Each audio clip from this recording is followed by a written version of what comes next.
Kwa siku ya leo tumepata nafasi ya kwenda kutembelea meza, tumezijaribu meza, tumezitesti, tuko vizuri, tumejiandaa vyema kabisa, wachezaji wako katika hali nzuri. Tunategemea kwenda kufanya vizuri sana. Mara ya mwisho tulishika nafasi ya pili, lakini ilikuwa kama funzo kwetu.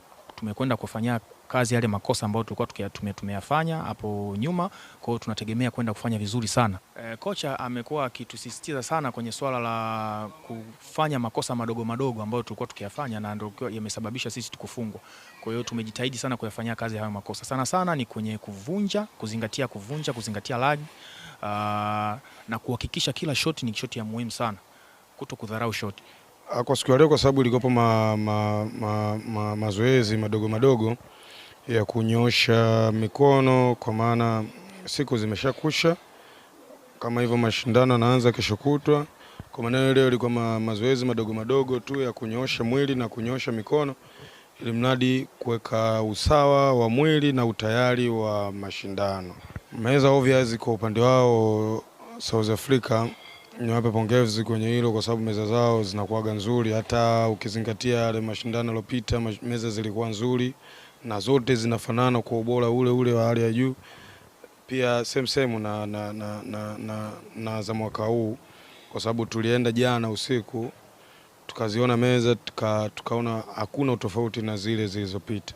Zote ni zile zile na zinafanana kwenye kila kitu, na ni meza nzuri na ubora mzuri uliopo.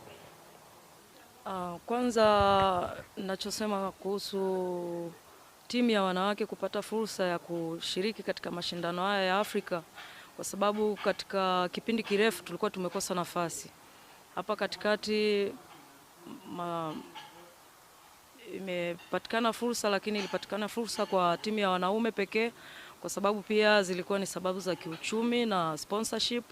Lakini kwa mwaka huu tumeona chama Tanzania Pool Association imepambana hadi kuweza kuleta timu mbili, wanaume na wanawake, na tumepata nafasi ya kufanya maandalizi ambayo ni makubwa na ya muda mrefu, na tuna timu ambayo ni nzuri, wachezaji wa kutosha, wachezaji 6 tumekuja nao, na wote wamejiandaa vizuri na wote ni wazima kiafya.